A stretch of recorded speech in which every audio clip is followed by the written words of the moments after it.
ఈ వర్షాకాలానికి గాను రైతులకు పెట్టుబడి ప్రోత్సాహకంగా అందించే రైతు భరోసా డబ్బులు మొన్న రాత్రి నుంచి ఒక్కొక్కరిగా పడుతున్నాయి. మొత్తం మీద 9 రోజుల పాటు ఈ రైతు భరోసాకు సంబంధించిన నిధులు రైతుల ఖాతాలోకి అందజేస్తామని చెప్పేసి కాంగ్రెస్ సంబంధించినటువంటి నేతలు చెప్పినటువంటి పరిస్థితి. దాదాపుగా డబ్బులు ఒక్కొక్కరిగా అయితే పడుతున్నాయి.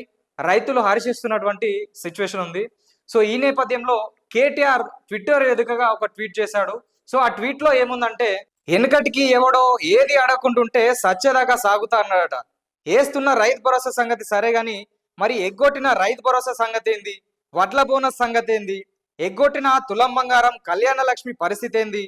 ఎగ్గొట్టిన కేసీఆర్ కిట్ న్యూట్రిషన్ కిట్ పరిస్థితి ఏంటి? ఎగ్గొట్టిన 2500 మహాలక్ష్మి పథకం పరిస్థితి ఏంది? ఆడబిడ్డలకు ఎలక్ట్రిక్ స్కూటుల పరిస్థితి ఏంది? రైతు బీమా రుణమాఫీ పరిస్థితి ఏంటి? శాసనసభ ఎన్నికల కోసం అడ్డగోలు హామీలిచ్చి లోక్సభ ఎన్నికల కోసం దేవుళ్ల మీద ఒట్లేసి ఇప్పుడు స్థానిక సంస్థల ఎన్నికల కోసం రైతు భరోసా పేరుతో మభ్యపెట్టే ప్రయత్నం చేస్తున్న కాంగ్రెస్ సర్కారు కుటిల యత్నాలను తెలంగాణ గమనిస్తుంది. మీ పదవుల గ్యారంటీ కోసం ఉన్న శ్రద్ధ తెలంగాణ ప్రజలపై మీరిచ్చిన గ్యారంటీ కార్డు అమలుపై లేకపాయే.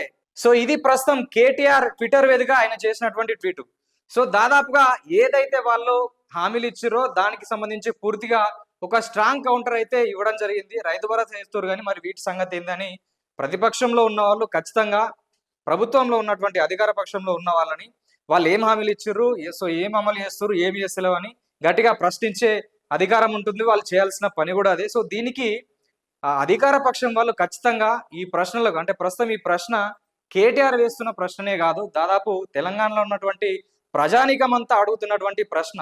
సో దీనికి అధికారం పక్షంలో ఉన్నటువంటి నాయకులు ఏది ఎంత ఇచ్చినాము, ఎంత ఇస్తున్నాము, ఏది ఎంతవరకు పాసిబిలిటీ ఉంటుంది అనేది పూర్తి వివరాలు చెప్పాల్సిన అవసరం ఎంతైనా ఉంది. ఎందుకంటే ఇప్పుడు మనం చూస్తుంది ఏంటంటే, ప్రస్తుతం ఉన్నటువంటి కాంగ్రెస్ నాయకుల్లో సో వాళ్ళకే పూర్తిగా క్లారిటీ లేదు. ఏ పథకం మీద గురించి కానీ, ఏం అంశాల గురించి కానీ. సో ఒకరు చెప్తే ఇంకొకరు ఇంకోటి చెప్తా ఉన్నారు. మొన్న మంత్రి సీతక్క గారు అంగన్వాడీల గురించి దాదాపు 3 నెలల కింద అంగన్వాడీ పోస్టులు దాదాపు ఒక 14,000 వరకు పోస్టులు ఉన్నాయి, త్వరలోనే నోటిఫికేషన్ ఇవ్వబోతున్నామని చెప్పారు. తర్వాత కొన్ని రోజులు కంటే 3 నెలల కాలం గడిచిపోయింది. తర్వాత ఇంకొంచెం టైం పడుతుంది, అంగన్వాడీ భవనాలు కొంచెం అటు ఇటు ఉన్నాయి, ముందు రిపేర్ చేయాలని చెప్పారు. తర్వాత ఇంకొక విషయం ఏంటంటే, ఈ ఏజ్ లిమిట్ అనేది పెంచిర్రు. ఏజ్ లిమిట్ పెంచడం వల్ల ఈ నోటిఫికేషన్లు ఇచ్చే బాధ తగ్గుతుంది కదా. సో అందుకోసమని 55 ఏళ్ళు ఉన్న వాళ్ళు 60 ఏళ్ళు, 45 ఉన్న వాళ్ళకు 50 ఏళ్ళ దాకా అట్లా వెసులుబాటు ఇచ్చారు. వెసులుబాటు ఇస్తే వీళ్ళు రిటైర్ అయిన తర్వాత వీళ్ళకి ఇవ్వాల్సిన 1,00,000 ఇవ్వాల్సిన అవసరం లేదు, నోటిఫికేషన్ ఇవ్వాల్సిన అవసరం లేదు. సో ఇట్లా దాన్ని ఆడికాడికే ముడిపెడుతూ క్లోజ్ చేస్తున్నటువంటి పరిస్థితి. సో మొన్న ఇదే మంత్రి సీతక్క గారు స్థానిక సంస్థల ఎన్నికల గురించి, ఎంపీటీసీ, జెడ్పీటీసీ, సర్పంచ్ ఎన్నికల గురించి ఒక మాట చెప్పి మళ్ళా తర్వాత ఇప్పుడు కాదా అనే మాట దాటే ప్రయత్నం చేసిర్రు. అంతేకాకుండా మొన్న పొంగులేటి శ్రీనివాసరెడ్డి గారు ఏదో సందర్శనకు పోయిన కాడ అక్కడ మీడియా ముఖంగా ఏం చెప్పిండంటే, మొత్తం మీద ఈ స్థానిక సంస్థల ఎన్నికల గురించి ఒక ప్రకటన ఇవ్వడం జరిగింది. ఏమంటాడంటే, ఈ నెలాఖరులో షెడ్యూల్ విడుదల చేస్తాము, కాకపోతే డేట్ ఎప్పుడు అనేది ఒక కేబినెట్ మీటింగ్ పెట్టి దాని తర్వాత డేట్ చెప్తామని చెప్పిండు.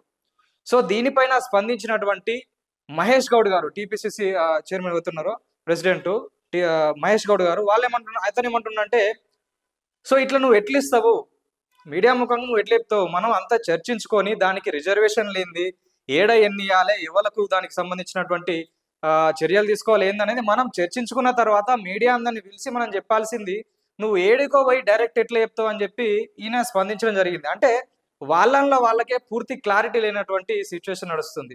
సో ఏ నోటిఫికేషన్ ఇవ్వాలన్నా, ఏ పథకం గురించి మాట్లాడాలన్నా ముఖ్యమంత్రి గారు కూడా పదే పదే ఢిల్లీ వెళ్తున్నటువంటి పరిస్థితి మనం చూస్తున్నాం. సో జాతీయ స్థాయిలో ఉన్నటువంటి పార్టీ రాష్ట్రంలో పరిపాలన చేస్తే ఎట్లుంటది, రాష్ట్ర స్థాయిలో ఉన్నటువంటి పార్టీ పరిపాలన చేస్తే ఎట్లుంటది అనేది మనకు స్పష్టంగా కనబడుతుంది. సో ఇక్కడ ఉన్నటువంటి నాయకులు కూడా పూర్తి స్థాయిలో 80 to 90% పూర్తిగా ఇక్కడ వీళ్ళు నిర్ణయం తీసుకొని చేస్తే ఇంకా బాగుంటుంది.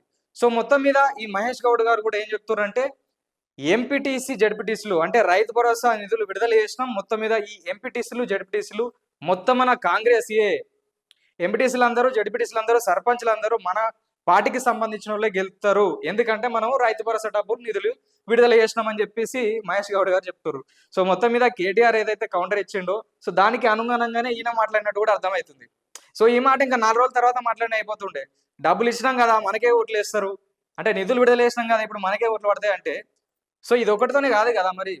అటు మహాలక్ష్మి ఉండే, 2500 ఉండే, గ్యాస్ సిలిండర్‌లు ఉన్నాయి, ఇందిరమ్మ ఇల్లు ఉన్నాయి. సో ఇవన్నీ ఒక్కొక్కటిగా నెరవేర్చాల్సిన అవసరం ఎంతైనా ఉంది. ఇప్పుడు ఎలక్షన్‌లు ఉన్నాయని చెప్పేసి విడుదల చేసినాం అని చెప్తే ఖచ్చితంగా ప్రజలు కూడా గమనిస్తారు. గమనించాల్సిన అవసరం కూడా ఎంతైనా ఉంది.